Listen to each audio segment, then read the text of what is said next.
Hello, ladies and gentlemen. Robert Swartwood here. Tonight's guest is a New York Times best-selling author of over 2 dozen novels, including his first novel, First Blood, which introduced the world to his iconic character, Rambo. His writing book, The Successful Novelist, a lifetime of lessons about writing and publishing, discusses what he has learned in his more than 4 decades as an author. That's right, it's your favorite writer of mine, David Morrell. David, how are you doing? I'm good, thank you. Thank you for the kind words too. Oh, well, thank you for making time to chat. I had emailed you a little while back just to see if you had time because we saw you at BoucherCon briefly this Yes. past last year. And yeah, you were kind to make time. So I appreciate you. I know you're a busy man. But so let's get right into it. One of the reasons we're specifically doing this live stream today was because I believe, what was it, yesterday or is it tomorrow It's that there today. it is today. Okay, perfect. Uh, So today there is a release of Nat Sigaloff. He has a book called The Rambo Report: 5 films, 3 books, one legend.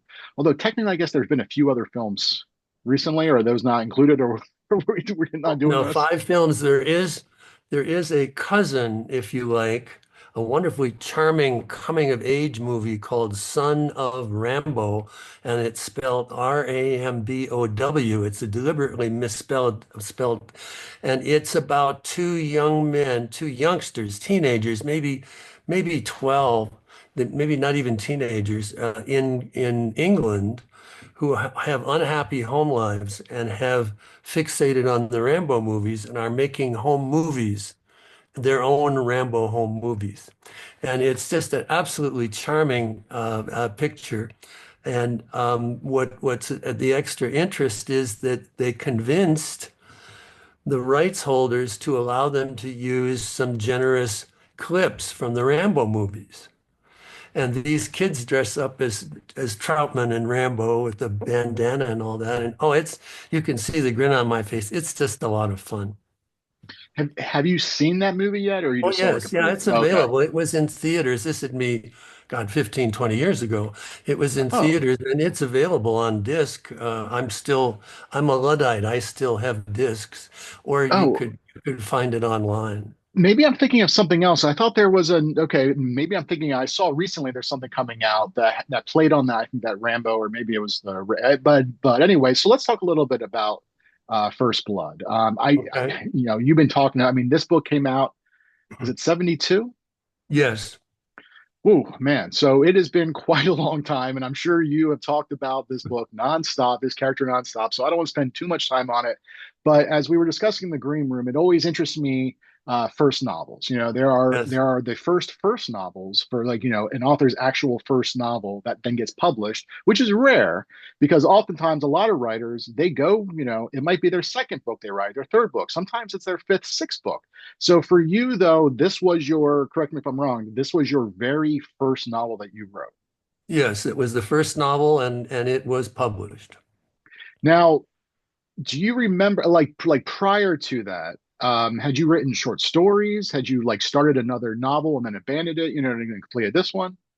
Yeah, it's we all have predecessors, and as we spoke in the green room earlier, I a lot of people help me, and that's why I help other people. I was and continue to be fixated by a television show in 1960 called Route 66. I'm that old. And these two young men in a Corvette convertible driving across the United States in search of America, in search of themselves. And it was filmed entirely on location. And for our purposes, almost every script, 2/3 of them, were written by a man named Sterling Silliphant. And when that show debuted, I was a young man going nowhere. And that show so affected me. I said, wouldn't it be wonderful if I could somehow affect other people the way Sterling Silliphant's work affected me. And Sterling, by the way, went on to win an Oscar for In the Heat of the Night with Sidney Poitier and Rod Steiger, and did a lot of the disaster movies. The Towering Inferno is his. A wonderful man. We became very close friends. And so that was my motive. And I was at Penn State, and I was trying to learn to write, and there was another man, Philip Klass, whose pen name was William Tenn. He was a science fiction writer, but writing is writing.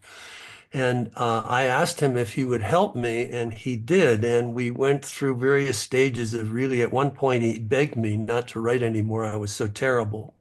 And he was kidding, but I took it to heart. And then when I quit, that's when I found the way to do it.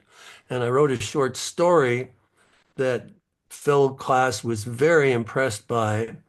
And then I leapt from that into starting First Blood.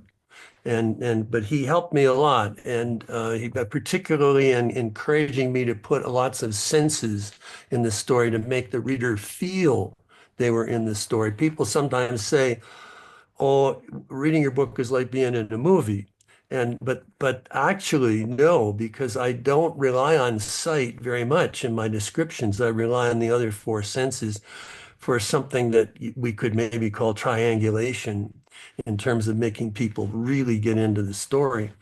And it took me 3 years, lots of starts and stops, and I almost quit a couple of times. And Philip Klass really, really nudged me along, and then one day after 3 years, the book was done. Do you remember the story that you wrote that impressed him? And was that one that had been published? Like, is that something people can find if they track it down? No, it was almost published. It was called The Plinker. And the plinking in firearm circles is somebody who goes out and target shoots with a small caliber 22 or something like that. And the story was about a man who goes out. I mean, it is a short story. A man who goes out, he's a target guy. He likes to go out and target shoot. And he's in this forest where he does it. And he begins to hear a sound as if someone's following him and begins to suspect that he is in fact about to be a target and that there's another kind of plinker in the forest. Now, this is a very common idea now. We've seen this lots, but in 1968, this was a brand new idea. And Philip Klass was very excited about it. And it was a very sensate story, how this kind of mild man is reduced to savagery in order to survive the attack that he's under in the forest. Very primal. And he sent it to a magazine, which alas went out of business in about 3 months. And that story remained in somebody's drawer for like 2, 3 years before anybody found it and mailed it back to me because there was an address. It was in an envelope. This was the old days. And saying, we would have published it, but so, the world is filled with buts. And so it was never published, but it was the springboard into a much larger man in the forest being pursued story. And so to be clear, that was your only copy. Like had they not mailed that back to you, that copy would have been lost to Well, in those forever. days, I love to revisit the olden days. You had a carbon paper and you had the two, probably the second one would have been yellow paper because paper was expensive, especially if you hadn't published. So, you tapped it out. So the white paper went off and the yellow paper you kept in your drawer. And I have a copy of it. It doesn't hold up. It's not a work of, it's nothing. But you can see where it was going. You can see in it. And also, Philip Klass, reading this story, said to me, "You've been reading Jeffrey Household." And I didn't know who Jeffrey Household was. And alas, many people these days do not know either. But at one time, he was famous for a book called Rogue, Rogue, Male, Male. And it was the story of, and I'd had my idea before I read Rogue Male, story of a British big game hunter who stalks Hitler on the eve of the Second World War, walks across Europe to stalk him, to kill him, and gets caught on the first page. And it's about the escape. It's not about the assassination attempt. And Household was a genius. And it was like a thriller. It's as if Wordsworth had written thrillers, That's Jeffrey Household, and again I sing his praises whenever I can, and it was when Philip Klass said read Household, I said I know what to do, and I was in a PhD program, and I was writing until then bad Faulkner, bad James Joyce. I mean, I was trapped in the academic view of what great books could be. Not that I think First Blood is a great book, but I was trapped in that direction. And this just bro, I said to him, "You mean you're allowed to write this way?" And then I was off. So what? So okay. So you mentioned like Faulkner, like there's this I don't know, this idiom or whatever. It's like write what you know, which is you could. I don't know if that's necessarily a great if that's always great advice for a lot of people because oftentimes like, and we talked a little bit in the green room, I mean, people are like writing stories now about like dragons. I mean, obviously they don't know about dragons, but it's like but it's also, I feel like, write what you enjoy, write what you love, write what you have a passion for. So what else were you reading around that time or maybe watching besides Route 66 that really kind of then sparked that story that sparked then what became First Blood? Well, certainly in the heat of the night, I mentioned Sterling Silliphant's script. John Ball, we have to give due credit. John Ball wrote the novel. And Sam Peckinpah's The Wild Bunch. It's interesting that I'm picking films. One of my ambitions was to write an action novel that would do for action in prose what Sam Peckinpah had done for westerns in movies, which was to make the action palpable and as realistic as possible. And that's when I became fascinated with research, and which I'm pretty well known for a lot of the research I do. And I took firearms classes. I knew some at Penn State, some of the faculty members were hunters. And so I asked them if I could go with them on when they went hunting. I wasn't going to carry a gun or be shooting anything, but I wanted to have that sense of being in the forest with weaponry. And I've kept that up. I'm firearms I'm very familiar with. And it was just an attempt to, um, let's put it a different way. When I teach writing, I say, write, you can write what you know about, but maybe it'd be more fun to write what you want to know about. And the research that then you enter into will teach you a new way of thinking, will teach you details that you never imagined and will be so vivid that you'll be able to write, hopefully in a fascinating way about what you're learning. And I really enjoy. I became a private pilot for one of my novels, The Shimmer. I imagine that I spent a couple of years learning to fly an airplane because I was going to write about someone in an airplane situation, and so often it's phony. I mean, with firearms in books or in movies, oh my God, it's so phony, so bad. This might come as a shock to somebody, but you can't shoot the tire of a car and expect it to blow up, and the car shoot the gas tank and expect the car to blow up. It's not going to happen. I personally have been at firearms classes where to demonstrate they would have a car with a tank full of gasoline. You could shoot that sucker all day long. And unless you had, phosphorescent bullets, that sucker is not going to blow up.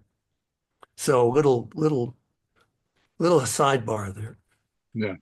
Well, so First Blood, you get that published, although you mentioned in the green room at the time your agent did not think this was a novel that necessarily was going to be an easy sell. Like at that point, what was the landscape in terms of there was a lot of like pulp novels out there. I'm thinking of like the I think the Executioner series, like so Yeah. like there was a lot of like action types books, but was there specifically I don't know. I mean, like what, I mean, I mean, obviously, God, this was back in the 70s, so I know it was a long time ago, but do you remember like what type of, like, what were big books back then? And Well, again, publishing has also come along and has changed a lot too with how they used to do things. the hardbacks tended to be more genteel, except occasionally Jackie Suzanne was I didn't know her, but I call her Jackie out of fondness, Jacqueline Suzanne, because she invented modern book publicity. The Valley of the Dolls, the Love Machine, that sort of thing. And um, but what my agent said was, I think I can get a paperback sale out of this. And he sent it around. His name was Henry Morrison. And he sent it around, and by God, within 6 weeks, he had a hardback publisher.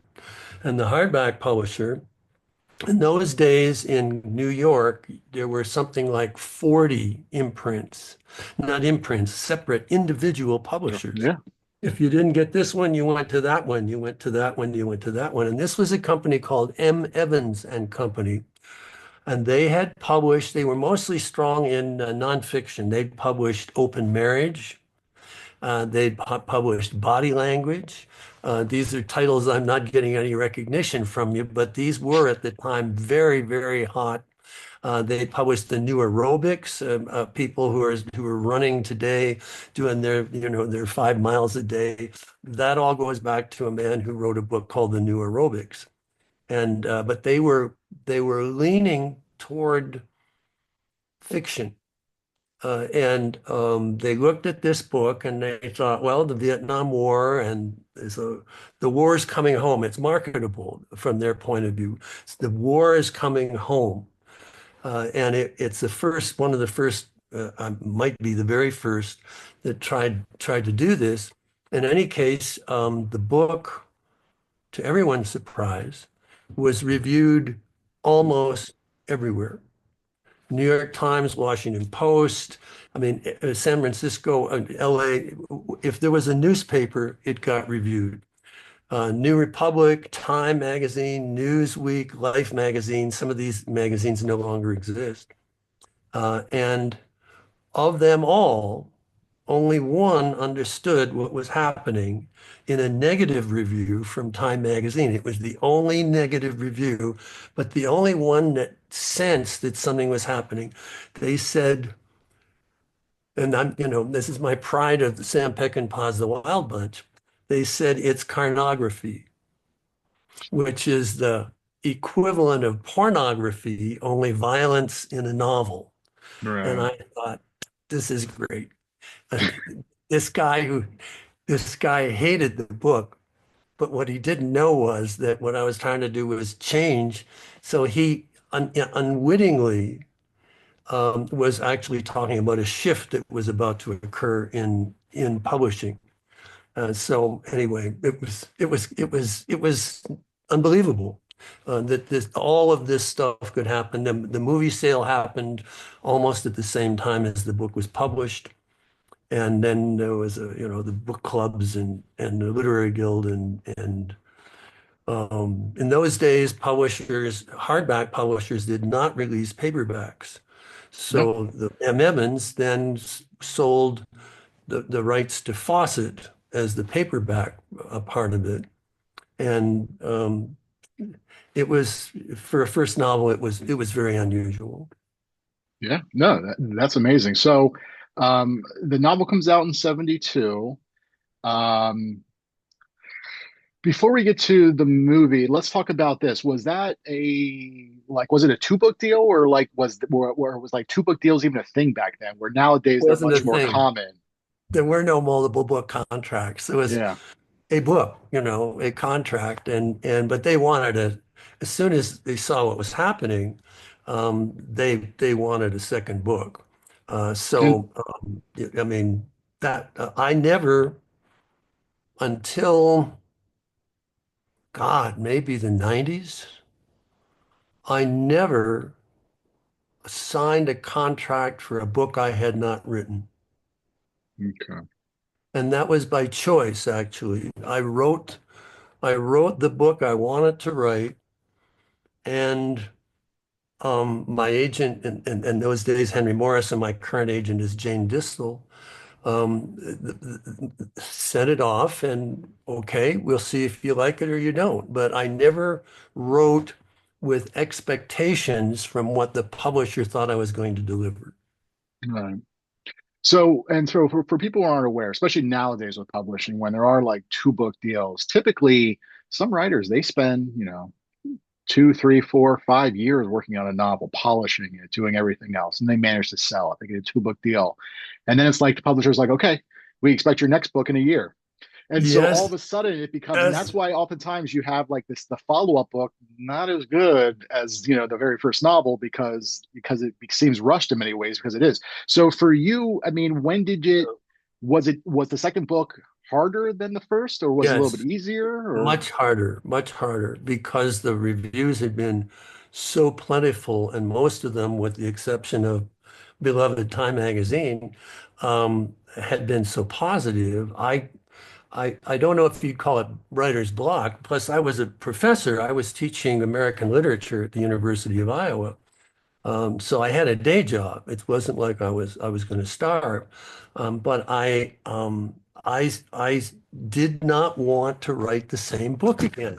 Oh, I'm wrecking up my I just pounded something on my desk. I did not want to write the same book again. And that has been a kind of quality in my career that I've gone through, to, just as I like to say, write what you would like to know about. So I write the kind of book that I think it would be fun to be in. So for the 70s, I wrote outdoor action for a while. Then I wrote a Western called Last Reveille, which Stephen King, God bless him, said he thought was my best book. I wrote a horror novel called The Totem, which was showed up in a book called 100 Best Horror Books, an essay about it. And then in the 80s, I switched to espionage. And I wrote three espionage books. And once again, I was trying to do something different.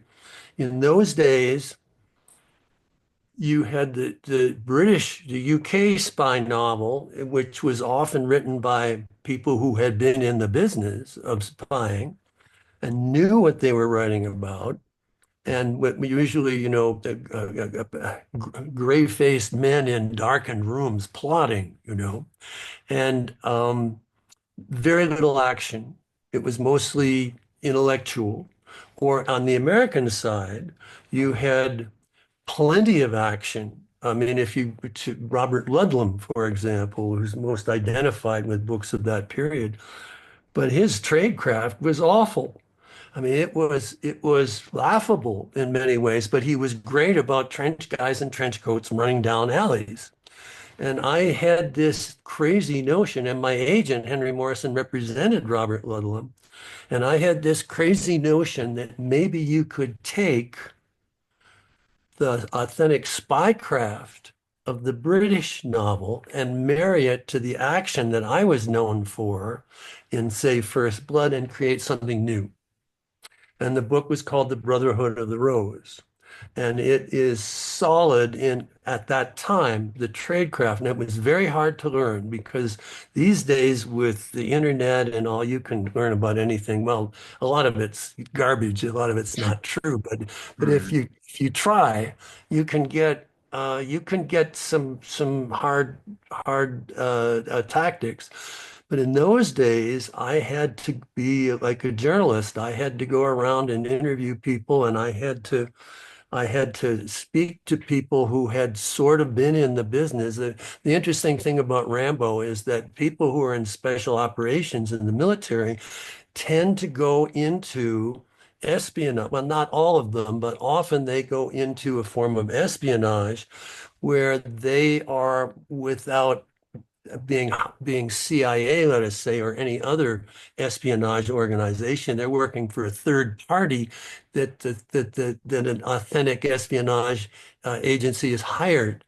And so you have a third party that goes in to do a lot of the spy work and has action experience. And if they get caught, they're on their own.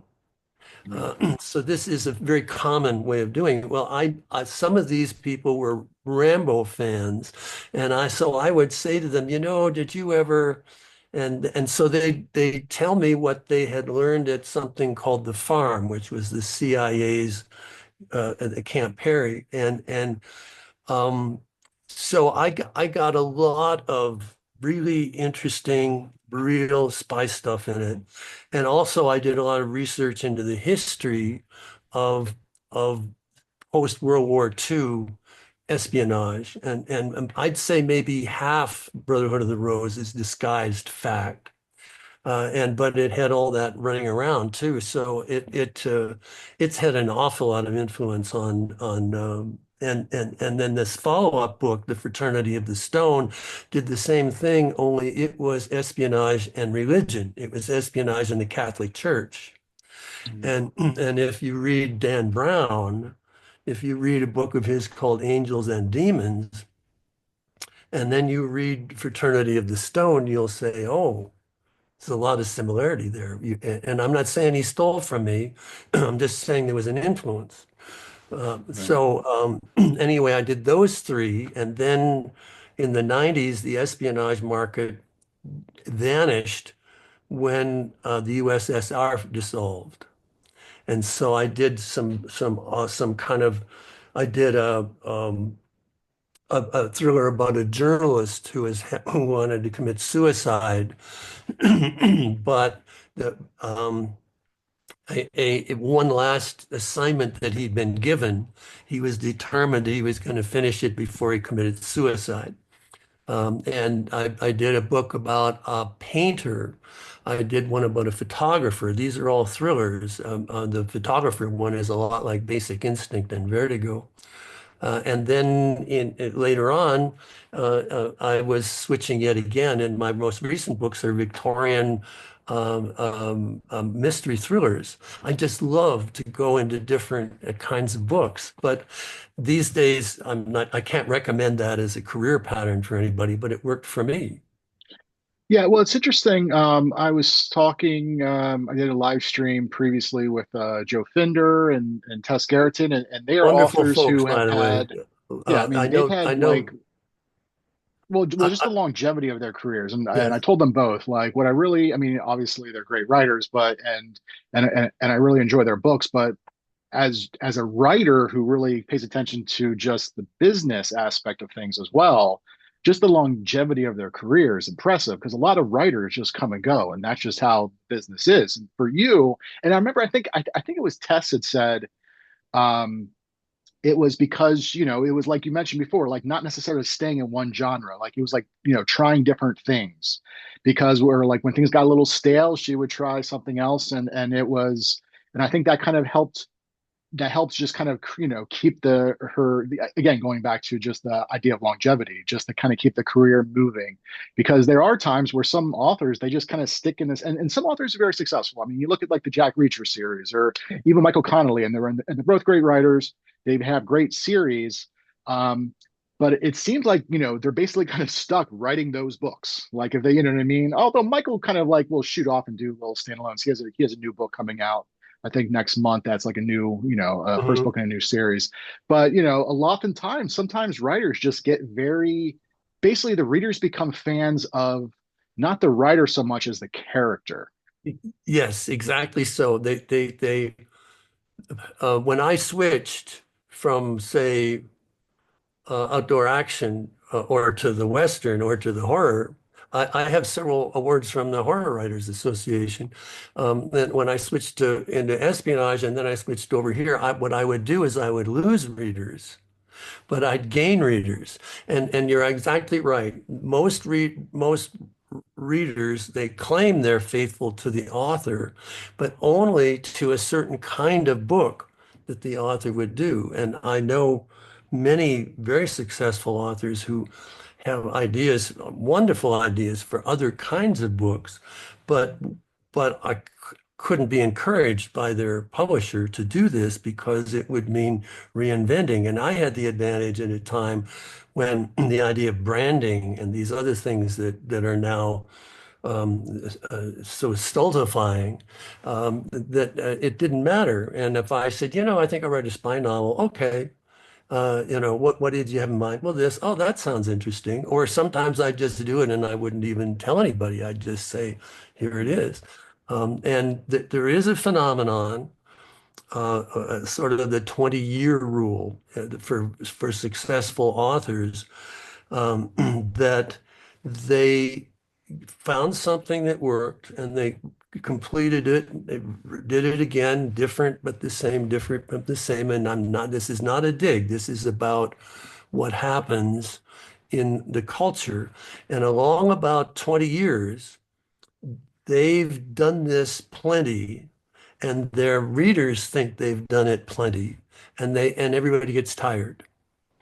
So what you need if you're to last, Joe and Tess are good examples. I admire both of them as I do Michael Connolly and Lee Child. But what's interesting about all of them is that they're unique.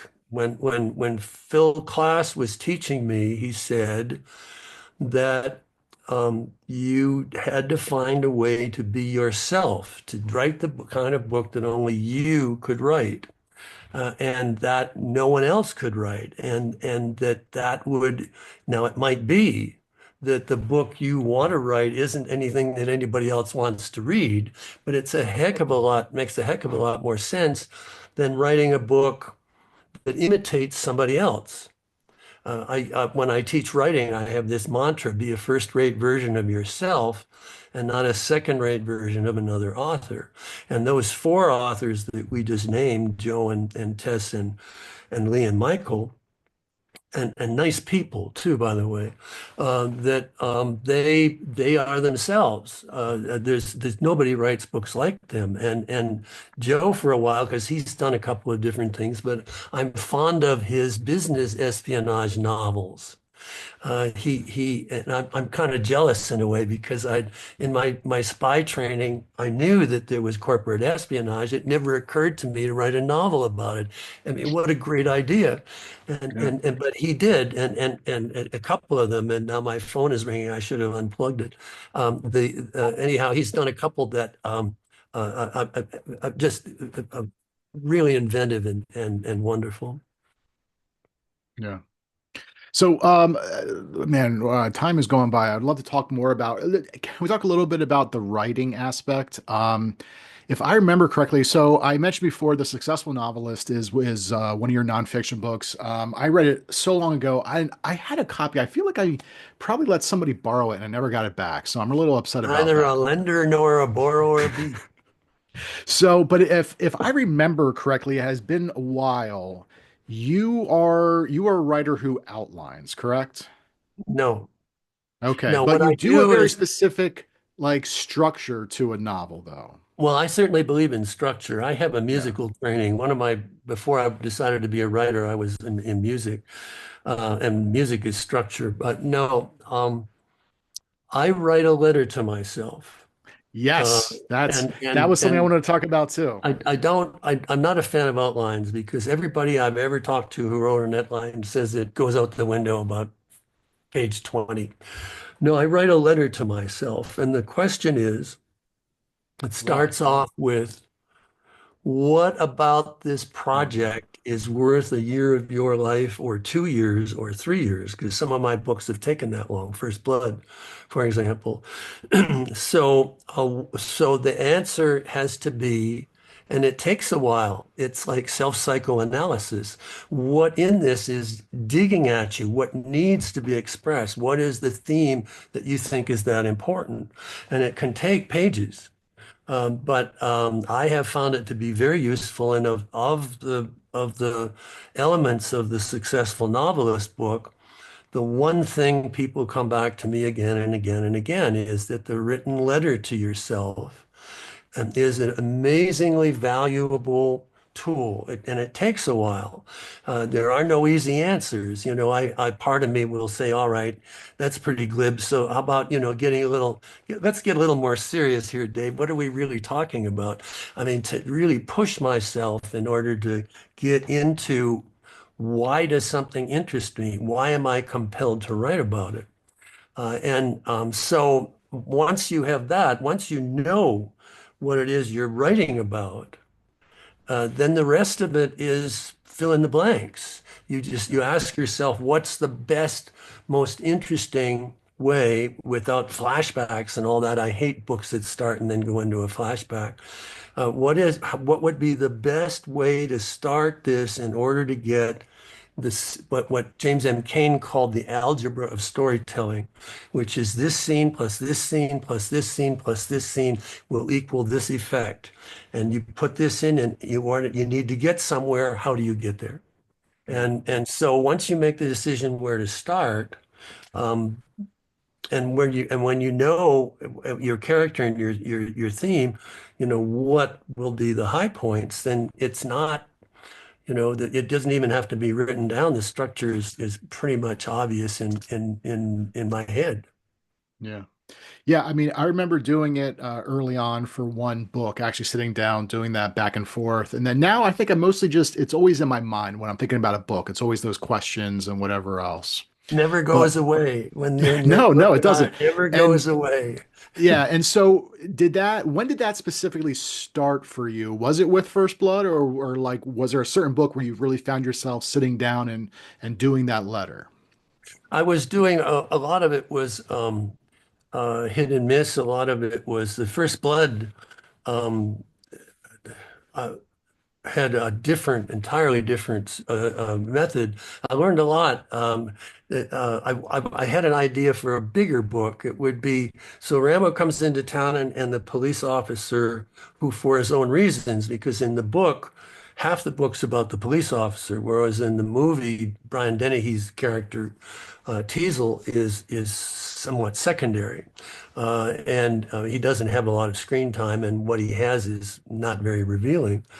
But I was going to do the police chief, the Rambo, and then I had a thing about one of the deputies and what his life was like, and God knows why I wrote that, and you know what the justice of the peace was like. It was like again that Faulkner thing that I was talking about went all over the place, and so there I was with a 600-page novel, which was very bad. And I mean, the individual scenes worked, but it just wasn't cohering. And I said, I remember one day I was sitting on the sofa at home and nobody else was around. And I said, what if I took this first scene, which I always said I didn't like, but I felt I needed it. What if I took it out? And let's see if the scenes, what happens. And by God, suddenly the next scene after the one I'd taken out crackled, two of them together. So I went through, it took me about 2 hours pulling the pages out and putting them together. And all of a sudden I had the structure, Rambo, Teasel, Rambo, Teasel, Rambo, Teasel, Rambo, Teasel. And once I knew that, I was ready to do the final draft. Yeah. So a lot of it was being honest, but sometimes you have to have a friend who's a film editor, and he says the thing he dislikes about some directors is they don't give you enough coverage. You know, let's shoot more than you'll need in order to make it so you have enough to select for the assemblage. And so my rule always was overwrite the first draft and then, and as I compensated, I usually underwrote the second draft, and then the third draft was usually what I thought was the best of both. Yeah, I don't remember if it was in a successful novelist or I had read it somewhere else where basically the idea of when you're sketching a lot of the characters, primary, secondary, even tertiary characters, to really give each of those characters a background. And some of that background might not even go into the story, but you as the author knows this background that still will like affect their characters, if that makes sense.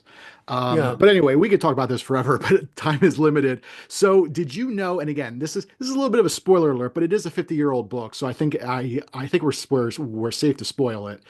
In the Ah, novel, Rambo dies. yes, he has Had to you die. known that, was that the plan from the start, or was that something that Absolutely. happened as you like went along? Absolutely. I knew one thing in that he was going to die, and I knew that Troutman would kill him.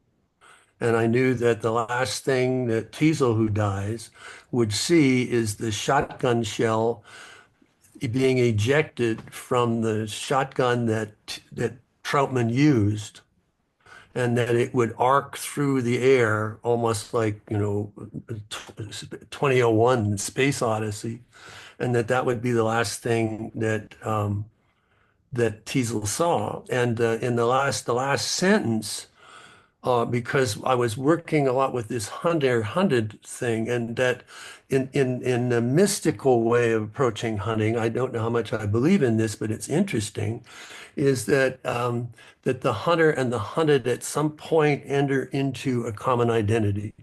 The way that the overwhelming emotions that are involved somehow bring them together. And it's a very kind of Oriental way of looking at hunting. And so as he sees the shotgun shell, the empty one, going like this through the air, Teasel thinks he's thinking about Rambo, and the last two lines are, "He flooded with love for the kid and was dead." And interestingly, there was an off-Broadway play called Flooding with Love for the Kid, in which a wonderful dramatist named Zach Oberson, um, the conceit is that that we are in the audience is in his living room, which is a very small living room somewhere in New York, and that he is a Rambo fanatic, of which there are a lot, and he basically for 90 minutes or 2 hours tells the audience about the differences between the book and the movie. That's the play. And he enacts it all, like the Cliff stuff. He gets up on his sofa and falls behind it, or he hides behind chairs, or he uses lamps and all that.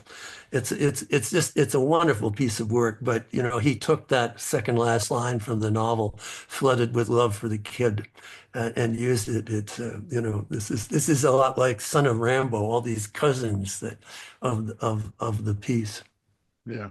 Well, let's talk about the movie. So the movie came out a decade after the novel was published. Yes. And for people who know anything about film, TV, oftentimes things take forever. Sometimes things happen quick, but more than likely things take a very long time. I mean, I was talking to an author who just a movie was made based on his book that came out like 30 years ago. So was Stallone attached right away? I mean, like, and at what point did they start really changing things? And I mean, how'd that make you feel? Because I know that some writers feel very, they feel very protective of their work, and other things it's basically like, okay, my book is the book, and Mm. film TV is film TV. It has not, it's like it's not going to affect the book. I mean, what was that experience like when you found out essentially Rambo was going to live? Well, first, I'm a teacher as well as a professor as well as an author. It's very funny to think that the creator of Rambo taught American literature. It was a full professor at the University of Iowa, and I tend to be in these matters an observer. How is this happening, and is there some way I can use this to explain some principle later? So there's always a kind of recording element in my personality, and we should go back just to emphasize that Nat Segalov's book, The Rambo Report, is about all of this. He interviewed me at length. I wrote a foreword for the book.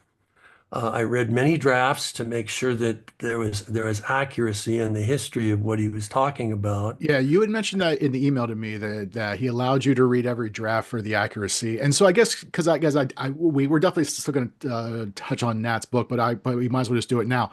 How did that come about? Like, I'm assuming he approached you about this, or like, how did this come about? Well, we had a common friend, Sterling Silliphant of Route 66, and that had been a publicist at one time for, I believe it was 20th Century Fox. I think Fox released The Towering Inferno. Anyhow, working with Sterling as a publicist, Nat later contacted Sterling and said, "I'd like to write a book about you." That's a wonderful book. And because Sterling, I mean, he was the highest paid screenwriter at one time, and the influence he had on television and on films is incalculable. And at that point, Nat had heard about me and our friendship, the friendship I had with Sterling. We were very close.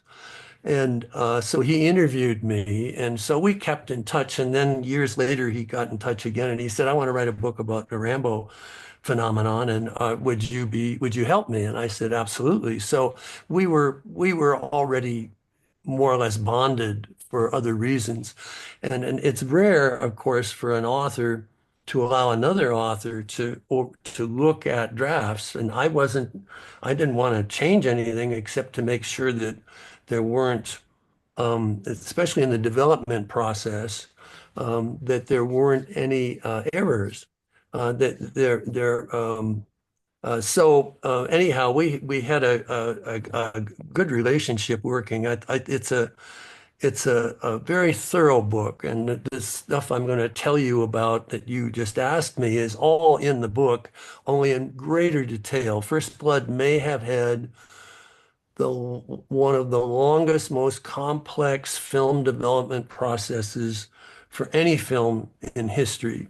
And anybody who's interested in movies would want to read this book on the level of learning about film history.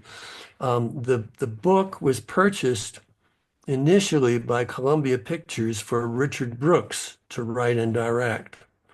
And Brooks, who liked to meet the authors of books he was adapting, actually arranged for me to fly out, and I spent an afternoon with him. It was not a successful afternoon because he had an idea that the book would end with Rambo and Teasel sort of in talking with, surrounded by National Guardsmen and other law enforcement, and not National Guard isn't law enforcement, but law enforcement people, and that a shot would ring out. I hate that expression, but that's what he used. If you want to get on my bad side, write a book that has shots ringing out. That the shot would ring out, God help us, and that would cause other shots, and that they were caught in the middle, and they'd both jump into this ditch. This is awful. They'd jump into this ditch, and the bullets would be kicking up the dirt. And Teasel would look at Rambo and say, I can hardly say this with a straight face, none of this would have happened if only we tried to understand each other. And as the dust and all that, that was the end of the movie. So he said, "What did you think of that?" And I said, "Well, because I don't care. I have no fear." And I said, "Well, I saw a Western the other night, and the Indians were over here, and the cavalry was over here, and the head of the cavalry was talking to the chief, and a shot rang out." And I said, "I think kind of I've seen this." And this is in Nat's book. And the phone rang. And I swear Brooks kind of tilted his hip. He looked like he was breaking wind, but I think what he was doing was pressing his knee against the buzzer underneath the desk that made the phone ring. As he picked it up and said, "Yes, yes, yes." He hung up and he said, Can't make this up. My mother-in-law wants me to take her to the airport right now, so you have to leave." Okay. That was my introduction to the movie business. So Oh, that lasted a year, and for some reason, maybe because I admire Richard Brooks. I do not mean to denigrate him. I mean, he made some wonderful movies. I'm especially fond of The Professionals. But we all have our days, and this is a good show business story, but a true great talent. But we didn't get along, and so Warner Brothers acquired it from Martin Ritt. It is rumored, I don't know if contracts were signed, for Paul Newman to be in it. And that didn't work out. And this is real, I know this because Sidney Pollack, one of my favorite directors, told me this personally, that he worked on First Blood for 6 months when Steve McQueen was Rambo. And unfortunately, they finally realized that Steve, who was in his early 40s, this would be 1975, couldn't be a Vietnam veteran. There were no early 40-ish Yeah. Vietnam veterans. It was 18, 19, 20-year-old kids, although they're not, I shouldn't put it that way. I mean, these were, old enough to die. Yeah. So these were not kids. Um, and so it went through, I published a Gauntlet Press, Borderlands Press, did some special editions of these books, all three that I wrote, in which a article from the LA Times called "The Curious Evolution of John Rambo" was published. And I mean, it's amazing the people that were associated. And Sly came in around about 1980, I think. And that's because I loved these guys, Andrew Vanya and Mario Kassar, who had been film distributors in the Orient, wanted to make movies in the United States. And they'd heard about First Blood and they acquired the property. And they were looking for somebody who would have international appeal. And at that time, Sly he'd had Rocky, but he'd never had a hit in the United States apart from Rocky. And I admire Sly immensely. Um, but he had done very well overseas. So Sly got brought aboard for because of that. And anyhow, it was a long, long process and 26 scripts. I don't know how many directors.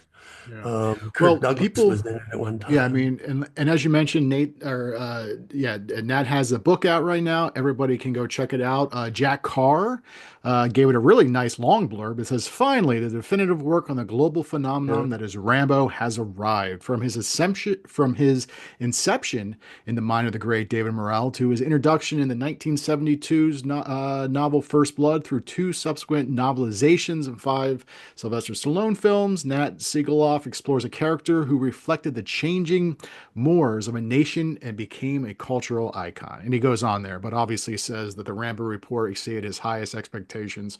So that is out now. People can go check it out in ebook and paperback. Is it also an audiobook? Did you yes, say it's that? an audio. In fact, I recorded the audio. I'm just going to shamelessly because I Oh, want to. yeah. Perfect. This is this is Hold the up a little higher. There you go. Perfect. You can Perfect. see that. Yeah, and it's a very handsome book. It has some lovely color photos. Normally, photos in books are not always the clearest, but these aren't only clear, they're in color. But Jack, by the way, is a good friend, Jack Carr, and he's been very kind to say that my work in particularly Brotherhood of the Rose and made him want to be an author and also be a Navy SEAL. He's very kind. And so he really went to overboard in a good way for the blurb for the book. Yeah. Yeah, well, it mentions in there about the novelizations. And I did want to ask you that with the time remaining.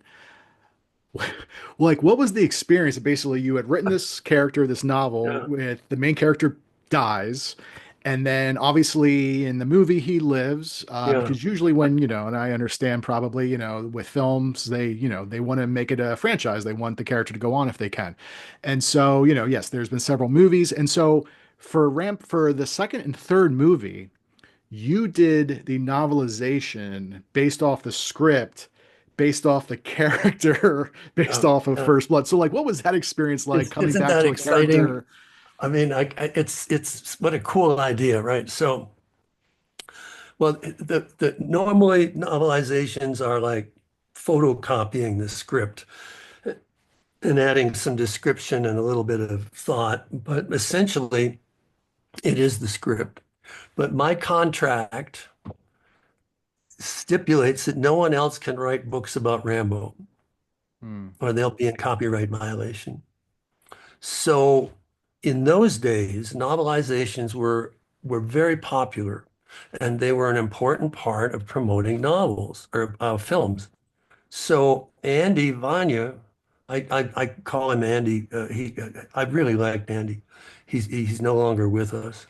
Um, and he said, we want to do a novelization. And I said, I don't know. They're not, I'm not so.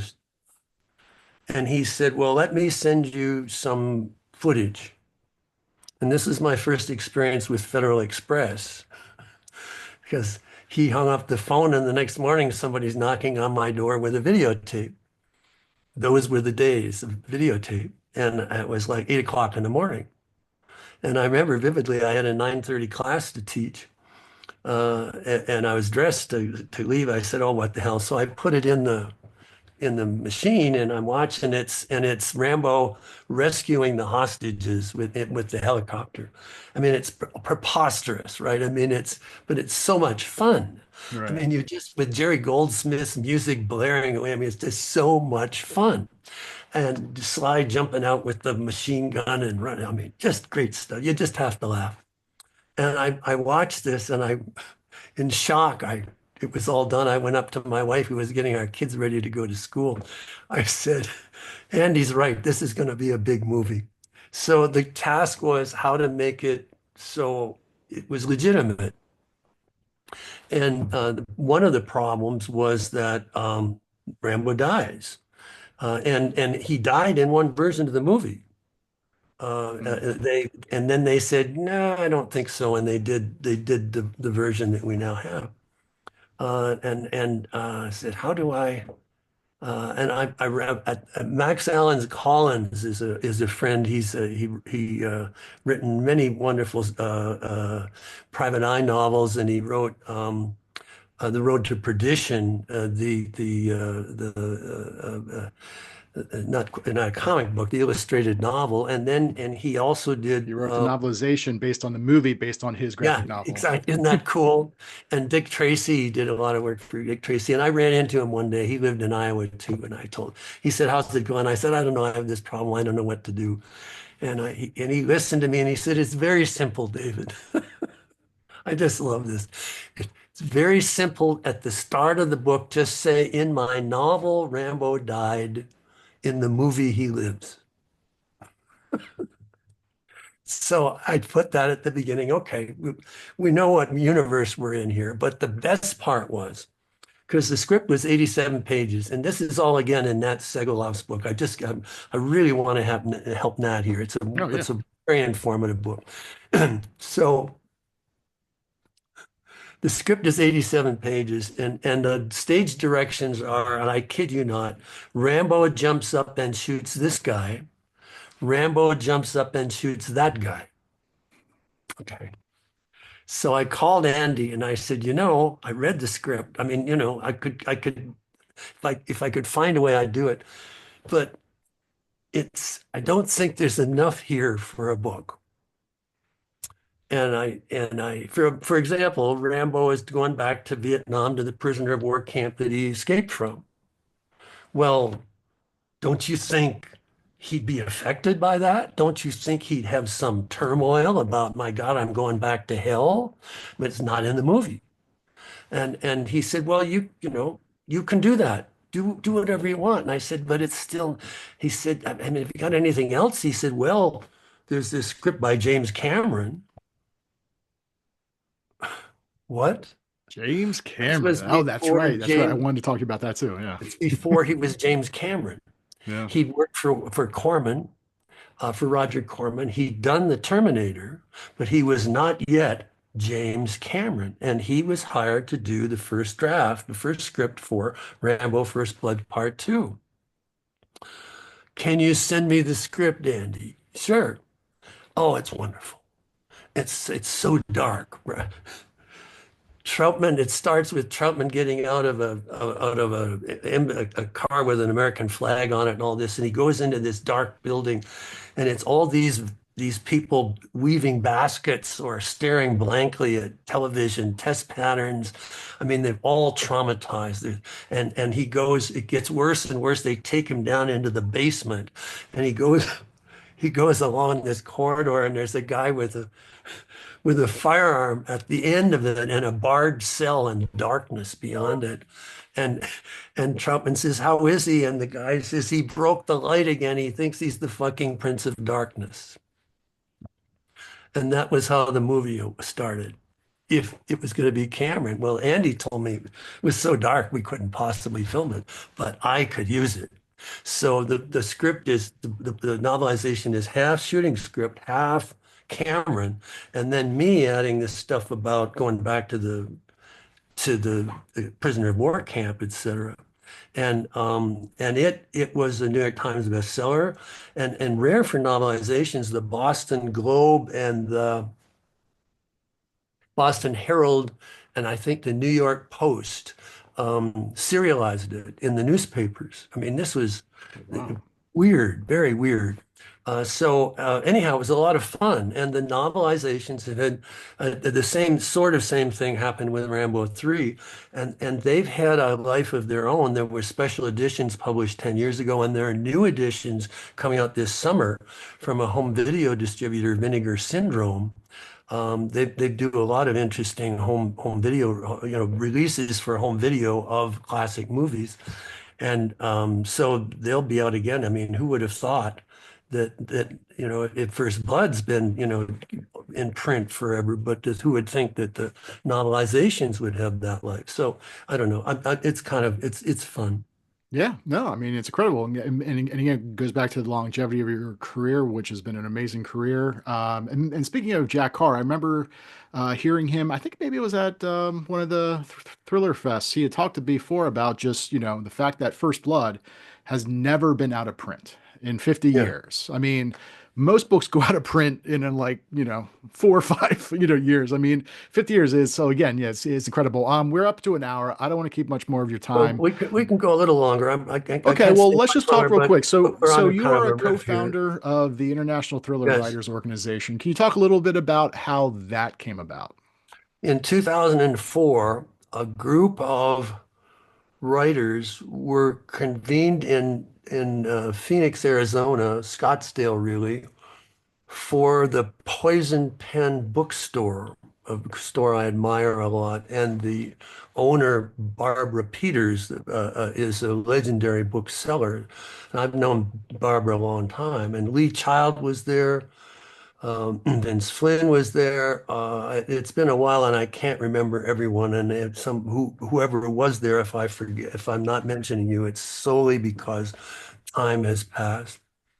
But after the event, she had rented a place, Barbara had, and we each did an hour about our books or being interviewed or however we did it. And there was a lot of people. I mean, it was quite an event, and all very satisfying. And afterward, in the lobby of the Arizona Biltmore, which is one of my favorite hotels, the Frank Lloyd Wright Hotel, um, we realized Lee and Vince and the others, and Gail Lynns was there. It's very important to say Gail Lynns was there, that we were all thriller writers, but that it was somehow under the mystery rubric. But mysteries are classically crimes that are solved, Mhm. whereas thrillers are more experiences, journeys, as it were. And the Brits, by the way, I say that with affection, solved all this, like what's a mystery, what's a thriller, by saying it's all crime fiction. And they're right. I mean, that's the better way to do it. But the idea was maybe we should have an organization that was about thrillers, because the only other organization in that realm was the Mystery Writers of America, which I greatly admire. I've been a judge for them many times, but they tend not to recommend thrillers for their awards.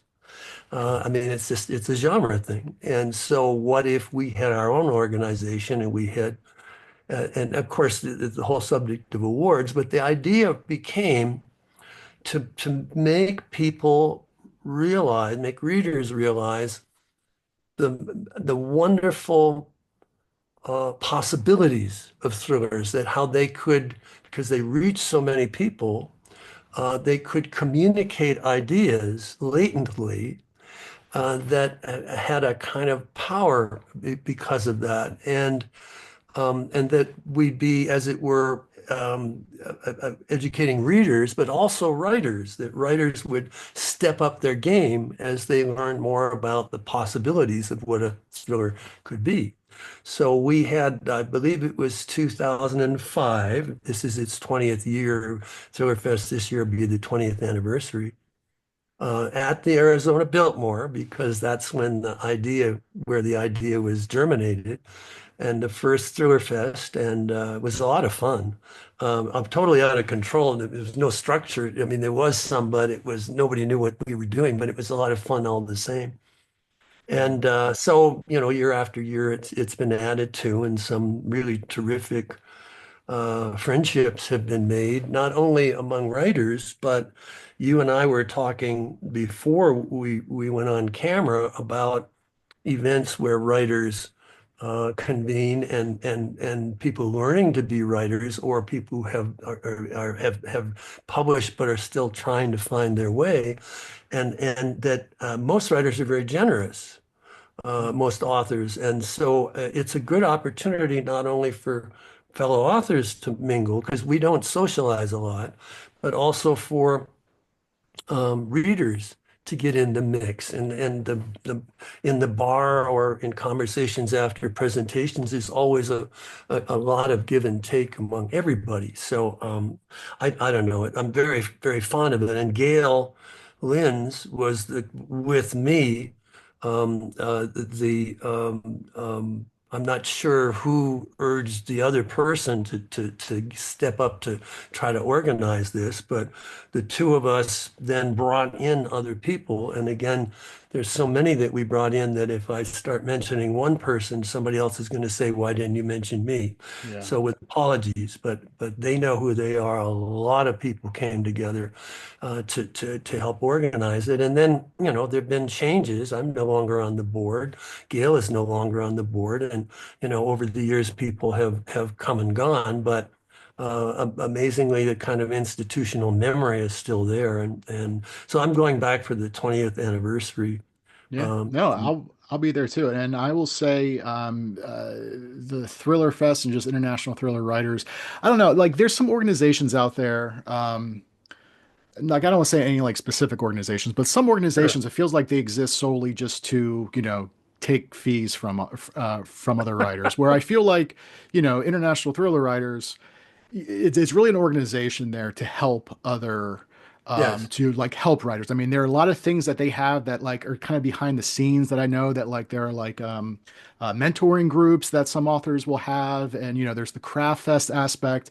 And yeah, we were talking in the green room, like there are a handful of authors who are very probably very selfish and very assholish, where it's just all they care about is themselves. But the majority Yeah, of authors, I feel they love talking to other writers. They love helping that's other right. writers. And again, the very first time, and I know I talked to you briefly about this before, so you might remember from that. But like the very first time I met you was probably like 20 years ago. It Hmm. was at a workshop, and you were not on my like workshop like instructor because I was on a different type of thing. But that night in the bar, Doug Winter, Douglas E. Winter. Um, I was talking to him, and you happened to come by, and I could tell that you were really wanting to kind of talk to Doug, but you sat down, and the two of Oh, you just kind of were talking, basically shop. yeah. And for me it was so enlightening. And I think we talked before about that, like it was probably like an hour of you guys' time, but it meant the world to me as a very newbie, novice writer, just like hearing kind of like the behind the scenes of really how publishing is, because I think a lot of writers get into publishing and they have like the stars in their eyes and they think like, oh, Mm. I wrote this book and oh, it's going to be published and it's going to be a bestseller. And it's like there are a million other factors that are going to be involved and Yeah. so much that's out of your control. But I think that's the thing too. Like writers have to remember, like, you spend 5, 10 minutes with somebody who's new, and it's 5, 10 minutes out of your time that you don't really think about later. But to them, it could probably be life changing because it sticks with them after so long. So again, I'm sure you don't remember that time, but I appreciate you and Doug hanging out and And I talking. remember being on the other side, when I was starting, um, having the chance to talk to other writers. Henry Morrison had Donald E. Westlake as a client and Brian Garfield as a client. Brian Garfield did Death Wish. Donald E. Westlake, professional thief named Parker, and they're still making movies about him. And and they were very generous to me. I was new, and I'd had an unusual for success with the first novel, but I was pretty pretty naive, and they helped me along. And I don't forget that stuff. And plus, as I mentioned earlier, I'm a teacher as much as I'm an author. And I really do believe in passing on information. So if I have the chance to do it, I'm happy to do it. And it's a good party. There's a lot of mixing and matching and some cocktail parties and also, and I'm going to do an hour called the Writer's Process for Craft Fest, and then I'm doing two panels. And I'm delighted to say I'm going to be giving a few remarks that for John Grisham to get his Thriller Master Award. Oh, So wow. it'll be a lot of fun. Yeah. And these Yeah, days, for especially because the market is so different, we had talked about yeah. what's happening with the shift toward romanticy, a kind of more physical form of romance mixed in with the Lord of the Rings kind of fantasy, and it's just changed what publishers are looking for, and this too will change. And what we need to do is go back to what we were saying: is be a version of ourselves, and have faith in ourselves. And what are we writing for? Are we writing because we want somebody to say, "Oh, you're wonderful," or are we writing because which seldom happens, by the way, but or are we writing because we have something in us that desperately needs to be communicated, if only for ourselves? Yeah. And I mean, there's to me, there's no more powerful emotion than in a story that has grabbed me, and that is absolutely insisting to be written. And of course, it takes a while. It requires that marathon. I sometimes use in the writing book. Uh, I think it was Francois Truffaut who said that making a movie, let's substitute writing a novel, is like taking a stagecoach ride. At the start, it's very exciting, Yeah. but at the end, Well, you're happy to get away with your life. yeah. Well, no, and again, if you're a writer who writes any type of thriller, and I mean, the weird thing about publishing too is everything has to be in a category. I mean, you look at a book like No Country for Old Men. I mean, it's labeled as literary, but it's essentially Hmm. a crime thriller. Yeah. Okay, but so like, but basically, if you're a writer, and you're not, and you haven't signed up yet, or if you haven't looked into it, definitely, I highly recommend International Thriller Writers. Try to go to Thriller Fest if you can. Um, but the last thing I wanted to ask you, you've written over, 2 dozen novels, you've written, slews of short stories, collections, some nonfiction. What would you say? Now, I'm assuming obviously First Blood holds a special place in your heart as your first novel, and it was so so impactful just in the culture in general. In fact, I was even telling you in the green room just the other night, an episode of The Righteous Gemstones on HBO. There was a reference to a guy who made blades for the Rambo movies. So it's like just these like little things all over the place. Um, what are some books that you've written that you found like, that you've like really enjoyed? Because I know for some books, at least I know for myself, some books are a little bit more fun to write than others because some are like, not that are a slog, but it's a lot. I mean, writing is not easy, obviously, but some books just really, you have a blast doing. Have you had that with any novels in particular? My most recent books, and again, this is me trying different approaches. I just love exploring new ways, and I became interested in Victorian mystery thrillers. In those days, in the days of Victorian literature, they were called sensation novels. I love it. That's what a thriller was, sensation novel. And I had heard about a man named Thomas de Quincey, who invented the first confessional memoir in a book called Confessions of an English Opium Eater in the 1820s.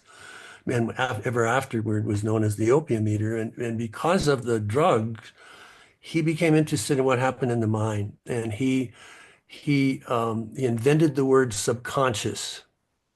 And one of his great quotes is the human mind is composed of chasms and sunless abysses, layer upon layer, in which alien natures hide undetected. And I thought, oh God. So I decided to write And he was fascinated by murder. He wrote about murder a lot. So I decided to write a series, 3 books about De Quincey and and the idea of the subconscious and their Murder is a Fine Art, Inspector of the Dead, and Ruler of the Night, and they are the books I most enjoyed writing. They are scrupulously historical. You will learn things about the Victorian culture that were never in the books because they always took it for granted. For example, a prosperous woman's clothes weighed 34 to 40 pounds Hmm. because of the hoop, the undergarment that because the hoop kept flying up and the material around the hoop. So as much as 30 yards of satin were required for some of these costumes. It's no wonder that women were fainting. But at the same time, opium, which was the only effective painkiller, was so commonplace it was in everybody's medicine cabinet. So a lot of people were junkies and didn't know it. So I just thought it was interesting to go into a culture and write. Scotland Yard was just on the verge, had only been, this is 1854, Scotland Yard was 10 years old. And they were happy to be making plaster casts of footprints. And here comes De Quincey saying, the human mind is composed of chasms and sunless abysses. And they're saying, what? There is a subconscious that there are things. The human mind is like stars in the sky. They're not visible in the day, but at night they appear. And nightmares and memories. Oh, anyway, I could go on forever. You can tell how much I enjoy these books. And Yeah. uh, anyway, Well, and then what is the titles of those three novels? Murder is a Fine Art, Inspector of the Dead, and Ruler of the Night. And each of them is about a real life crime that terrorized England. The first one was about the first mass murder in English, publicized mass murder, not Jack the Ripper, that was much later. The second one is about the multiple attempts to assassinate Queen Victoria. 7 guys tried to kill her. And the third is about the English train system and how it changed their culture. That they said that the contemporaries said that the railway in America it's railroad, in England it's the railway. It has annihilated time and space. I mean, what a wonderful, it's so fast. And there was a murder, the first murder on an English train, because they locked you in. If you were in a first class cabin, because of safety regulations, because people were opening the doors and leaning out and getting killed, so they locked you in. And in real life, there was a murderer with another man alone in a locked cabin, Hmm. and there was blood on the floor, there on the ceiling, there was everywhere. And the murderer managed to escape. And it became a chase in real life. But I thought, th- I've got to write a thing about the first murder on an English train. And what it did, it made people not want to go on trains. They were afraid. Yeah. And so, anyway. Yeah. My enthusiasm, I'll levitate in a moment because I really, really admire these books. Yeah, no, everyone should check out your books. I mean, I would think what almost all your novels are still in print, or people can find them at least as ebooks, correct? Yes, they're all in ebooks, and many of them are still in print. But times change. Yeah. Some of them, Brotherhood of the Rose, Fraternity, and League of Night and Fog, are still in print. The 3 Victorian books, First Blood, of course, and I forget what else, but some of them are. But they're all available as ebooks, and most of them as audiobooks too. Yeah. Perfect. All right. Well, David, thank you so much for your time. I hope to see you at Thriller Fest in June. Everybody, do you have the copy of Nat's book? Oh, Make sure Nat's yes, book, yes. The Rambo Report, 5 films, three I don't books, get any one legend. royalties out of this, so okay, I'm doing this for Nat. But it's a fun, bring it in closer back. I don't know. if how that looks. How does that Yeah, look? yeah, no, that's Okay. perfect. Yeah, I Uh-huh. mean, no, I mean, obviously, if there are people who are Rambo fans and want to know everything about the whole process of the books, the movies, and everything else, this is the book that you need to check out. So, as you said, it's in hardcover right now, and in Yes. ebook and audiobook. Yes. Thank you. Not Yeah, thanks you. absolutely. So, again, David, thank you so much, and thank you so much to everybody for tuning in. So, we'll see you next time. Bye. Thank you.